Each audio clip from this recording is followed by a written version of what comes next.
शिवपुर, जो एक हरे भरे आंचल में बसा हुआ था, अपनी प्राकृतिक सुंदरता और शांत वातावरण के लिए प्रसिद्ध था।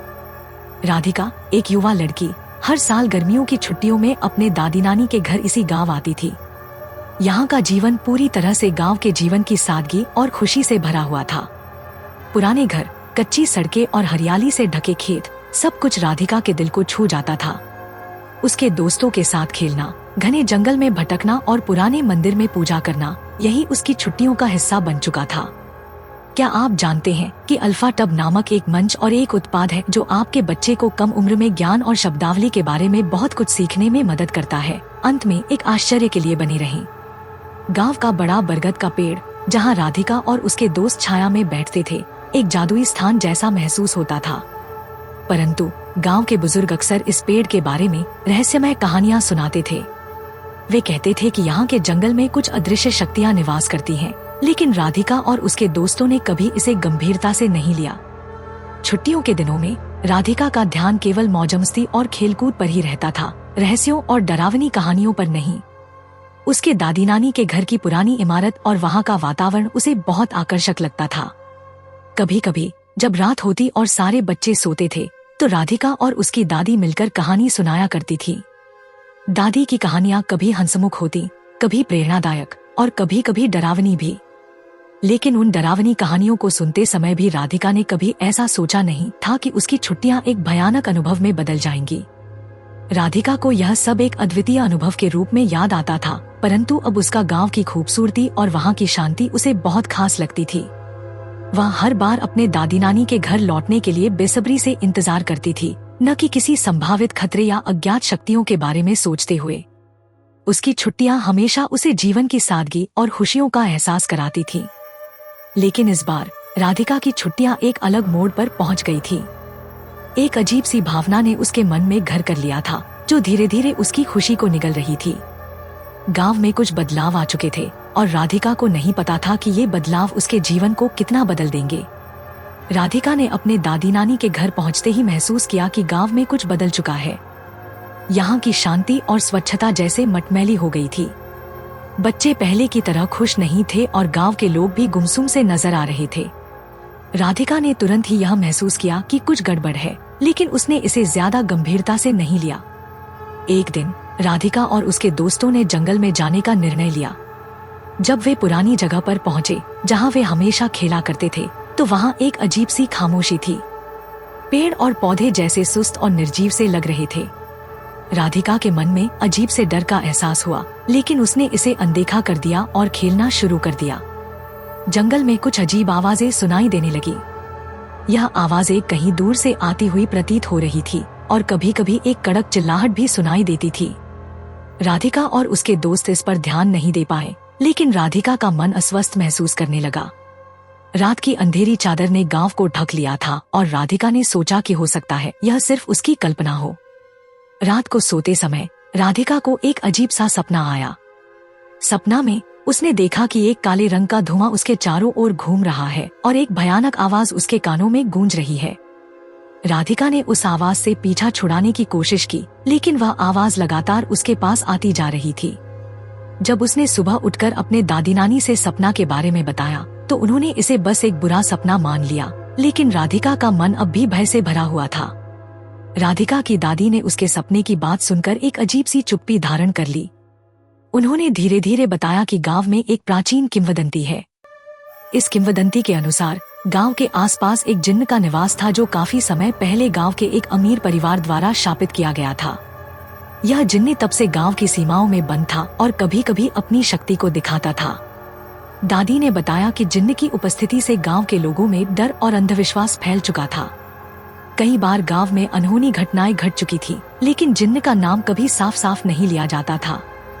जिन्न के बारे में कोई भी कहानी सुनाने से पहले लोग हमेशा डरते थे और इस पर बात नहीं करना चाहते थे। राधिका ने दादी की कहानी को गंभीरता से सुना और उसे लगा कि शायद यही कारण है कि गांव में अब कुछ बदल गया है। दादी की बातें सुनकर उसके मन में जिन्न के बारे में और जानने की जिज्ञासा बढ़ गई। उसने यह भी महसूस किया कि दादी की कहानी में कुछ सच्चाई हो सकती है और गांव में छिपे हुए अंधेरे रहस्य को उजागर करने की कोशिश की जानी चाहिए। जंगल में हुई घटनाओं और दादी की कहानी के बाद राधिका का मन हर समय आतंकित रहता था। उसने अपने दोस्तों के साथ मिलकर योजना बनाई कि वे रात को जंगल में जाएंगे और जिन्ने के बारे में और जानकारी प्राप्त करने की कोशिश करेंगे। राधिका और उसके दोस्तों ने तय किया कि वे रात को जंगल में जाएंगे। वे पूरी तैयारी के साथ जंगल में घुस गए, लेकिन जैसे जैसे रात गहराती गई, जंगल की खामोशी और अंधेरा और भी गहराता गया। अचानक उन्हें किसी के कदमों की हल्की आवाज सुनाई देने लगी, जो उनके पीछे से आ रही थी। सभी ने एक दूसरे की ओर देखा और एक अजीब सा डर उनके दिलों में समा गया।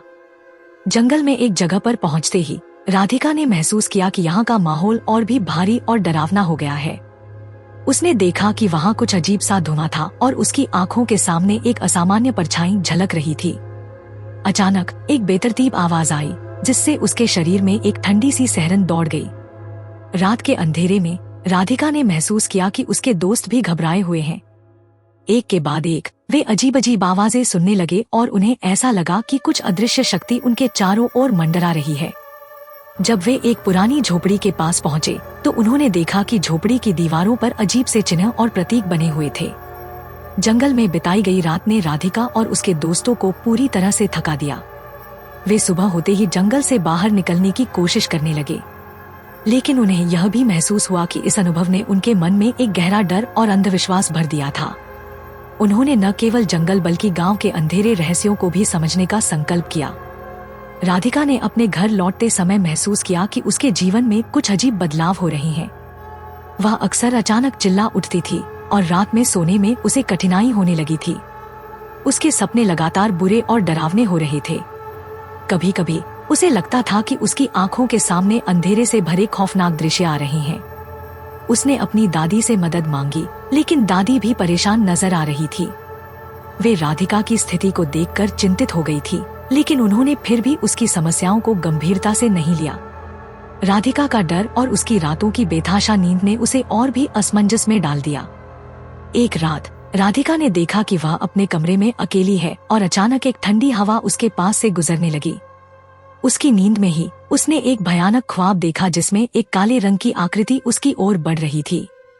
जब वह जागी तो उसने महसूस किया कि कमरे में भी अजीब सी ठंडक और अंधेरा था।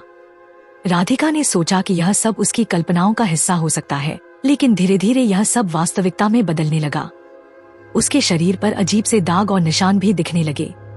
उसकी दादी ने भी महसूस किया कि कुछ गड़बड़ है, लेकिन वे भी पूरी तरह से समझ नहीं पा रही थी कि क्या करना चाहिए। राधिका की हालत लगातार खराब होती जा रही थी। उसके शरीर में अजीब तरह की बेचैनी और घबराहट बढ़ती जा रही थी। रात को वह चिल्लाकर जाग उठती थी और कभी कभी उसे खुद पर नियंत्रण खोने की स्थिति का सामना करना पड़ता था। उसके चेहरे पर एक अजीब सी चमक थी और उसकी आंखों में एक अज्ञात डर का संकेत था। गांव में होने वाली अनहोनी घटनाओं ने राधिका के परिवार को भी चिंतित कर दिया था। उन्होंने सोचा कि शायद राधिका पर कोई भयानक शक्ति का प्रभाव हो सकता है। दादी ने अपने पुराने ज्ञान को ध्यान में रखते हुए तांत्रिक से संपर्क करने का निर्णय लिया, लेकिन इसके लिए उन्हें इंतजार करना पड़ा। राधिका की स्थिति इतनी गंभीर हो गई थी कि वह खुद को भी पहचानने में असमर्थ थी। उसकी आत्मा की शांति भंग हो चुकी थी और वह अपनी दिनचर्या से पूरी तरह से बाहर हो गई थी। उसने अपने आसपास के लोगों से बात करना बंद कर दिया और अजीब अजीब हरकतें करने लगी।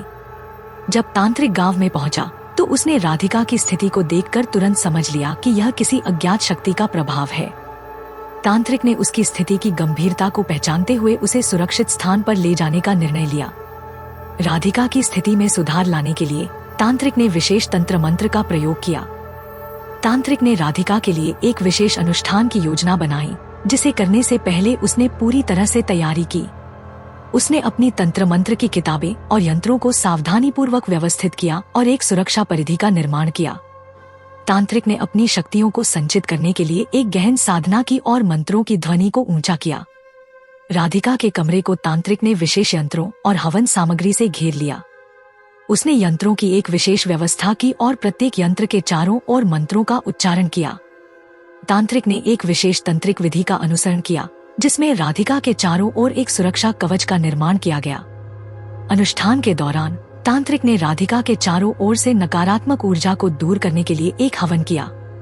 उसने हवन सामग्री को आग में डालते हुए मंत्रों का उच्चारण किया, जिससे धुएं ने कमरे को ढक लिया। धुएं की परत ने एक प्रकार की सुरक्षा की दीवार खड़ी की और जिन्न की शक्ति को रोकने में मदद की। राधिका के शरीर में जिन्न की शक्ति का असर स्पष्ट था। वह लगातार अजीब हरकतें कर रही थी और तांत्रिक के मंत्रों को सुनते ही उसका शरीर और भी तनावपूर्ण हो गया। तांत्रिक ने राधिका की आत्मा को शांति प्रदान करने के लिए विशेष यंत्रों और मंत्रों का प्रयोग किया। जैसे ही तांत्रिक ने अनुष्ठान शुरू किया, जिन्न ने अपने अस्तित्व को बचाने के लिए संघर्ष किया। राधिका के शरीर में एक अदृश्य शक्ति का संघर्ष शुरू हो गया। जिन्न की शक्तियों के खिलाफ तांत्रिक ने अपनी पूरी ताकत का उपयोग किया। तांत्रिक ने विशेष तंत्रिक विधियों और मंत्रों का प्रयोग करते हुए जिन्न की आत्मा को बाहर निकालने की कोशिश की। उसने मंत्रों की ध्वनि को तेज किया और राधिका के चारों ओर से नकारात्मक ऊर्जा को दूर करने का प्रयास किया। जिन्न ने तांत्रिक की विधियों का विरोध किया, लेकिन तांत्रिक की शक्ति और समर्पण ने धीरे धीरे असर दिखाना शुरू किया। राधिका ने जिन्न की प्रतिरोधक शक्ति को महसूस किया। उसकी आंखों में एक अजीब सी चमक थी और वह लगातार अपने शरीर को अस्थिर कर रही थी। तांत्रिक ने अपनी पूरी एकाग्रता और ध्यान को केंद्रित किया और जिन्न को बाहर निकालने के लिए विशेष मंत्रों का उच्चारण किया। राधिका के शरीर की स्थिति ने तांत्रिक को संकेत दिया कि जिन्न का प्रभाव अब कमजोर हो रहा है। तांत्रिक ने विशेष यंत्रों का उपयोग करते हुए जिन्न की आत्मा को बाहर निकालने में सफलता प्राप्त की। राधिका के शरीर में एक अजीब सी शांति का अनुभव होने लगा और जिन्न का अस्तित्व समाप्त हो गया। तांत्रिक ने कमरे में प्रवेश किया और एक बार फिर ध्यान केंद्रित किया। उसने अपनी आंखें बंद की और मंत्रों का जाप करना शुरू किया। उसने अपने पास रखे यंत्रों को सावधानीपूर्वक क्रम में रखा और एक चक्र का निर्माण किया। जैसे ही धुआं फैलने लगा, तांत्रिक ने राधिका के चारों ओर एक सुरक्षा परिधि का निर्माण किया। उसने एक विशेष मंत्र का उच्चारण किया जो शक्ति को नकारात्मक ऊर्जा से मुक्त करने में मदद करता है। तांत्रिक की आवाज गहरी और मंत्रमुग्ध थी और जैसे ही उसने मंत्र पढ़ा, कमरे में एक अदृश्य शक्ति की हलचल महसूस की गई।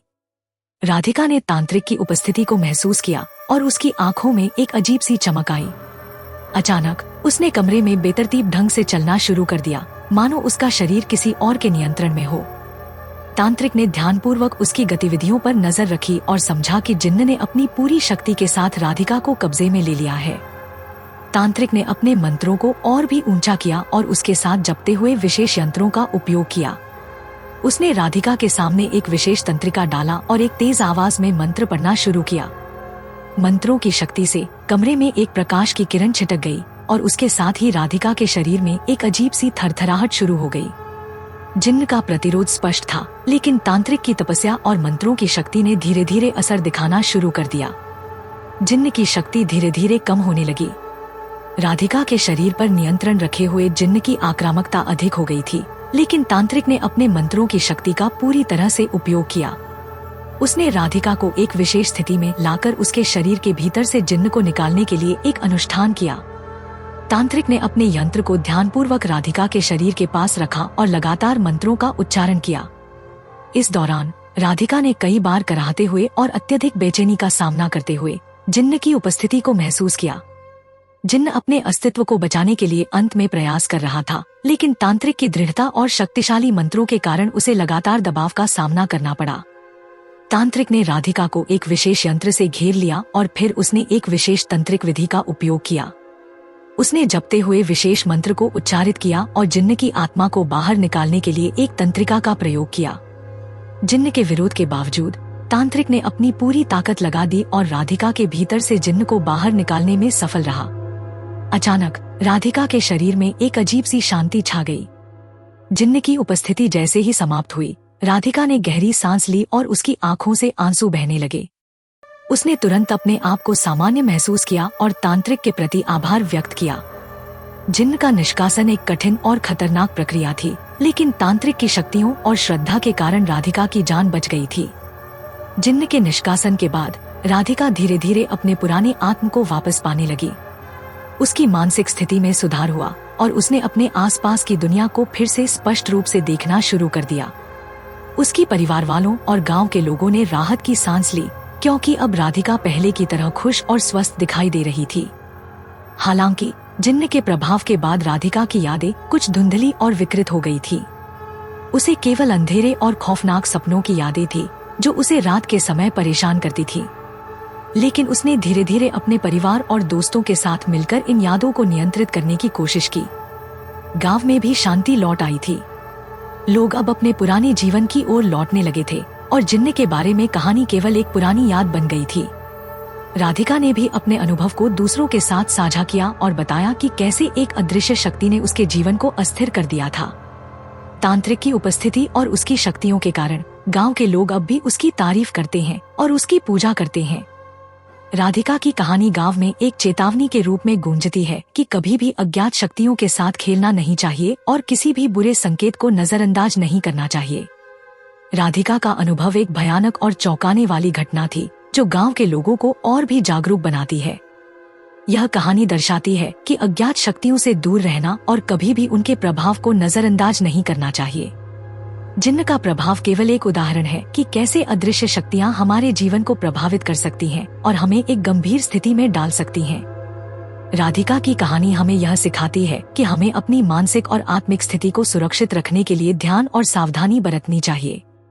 कभी भी अज्ञात शक्तियों से संपर्क बनाने या उनके प्रभाव को स्वीकार करने से पहले सोच समझकर निर्णय लेना चाहिए। तांत्रिक की भूमिका और उसकी विधियों ने यह भी दर्शाया कि कैसे सही मार्गदर्शन और शक्तियों की मदद से किसी भी संकट से बाहर निकला जा सकता है। अंततः यह कहानी हमें यह सिखाती है कि जीवन में सुख शांति बनाए रखने के लिए हमें अपने आसपास की शक्तियों को समझना और उनका सम्मान करना चाहिए। कभी भी अनजानी चीजों की ओर ध्यान नहीं देना चाहिए और हर समय सतर्क रहना चाहिए। यह कहानी एक युवती के अनुभव की है जो एक अदृश्य शक्ति के प्रभाव में आ जाती है और फिर तांत्रिक की मदद से उससे मुक्त होती है। इसमें दिखाया गया है कि अज्ञात शक्तियों से निपटने के लिए सही मार्गदर्शन और समझदारी जरूरी होती है। मुझे अल्फाटब क्यों पसंद है? अल्फाटब छोटे बच्चों को कम उम्र में ही सनातन मूल्यों, ज्ञान और शब्दावली से परिचित कराने के दिलचस्प तरीके प्रदान करता है। अल्फाटब बच्चों की शिक्षा के लिए एक अनूठी अवधारणा के साथ एक शब्दावली किट भी है। यह स्कूलों में भी एक बेहतरीन किट के रूप में काम कर सकता है। माता पिता अल्फाटब मोबाइल ऐप का उपयोग करके बहुत सारे टब शीट और टब कार्ड बना सकते हैं और अल्फाटब का उपयोग करके मजेदार गेम के माध्यम से अपने बच्चों के साथ जुड़ सकते हैं। मैंने अल्फाटब ऐप का उपयोग किया है और वीडियो में दिखाए अनुसार टब कार्ड बनाए हैं। जब मैंने पहली बार अल्फाटब देखा तो मुझे पता था कि मेरे भतीजे और भतीजी इसे पसंद करेंगे। यह बच्चों के अनुकूल सामग्री से बना है, बहुत अच्छी गुणवत्ता वाला है, टूटने वाला नहीं है और लंबे समय तक चलेगा। मेरे प्रोमो कोड सनातन से 20% छूट प्राप्त करें। लिंक विवरण में है। यह हमारा सौभाग्य है कि हम अपने सनातन धर्म के ऐसे अद्भुत ज्ञान को फैलाने में सक्षम हैं। हम चाहते हैं कि आप अधिक से अधिक लोगों तक पहुंचने में आपकी मदद करें ताकि वे हमारे धर्म के बारे में जान सकें। हमारा आपसे अनुरोध है कि हमारे वीडियो को अधिक से अधिक लोगों तक साझा करें। कृपया हमारे अन्य वीडियो देखें। सनातन इतिहास के अधिक वीडियो के लिए सनातन संसार आई की सदस्यता लें।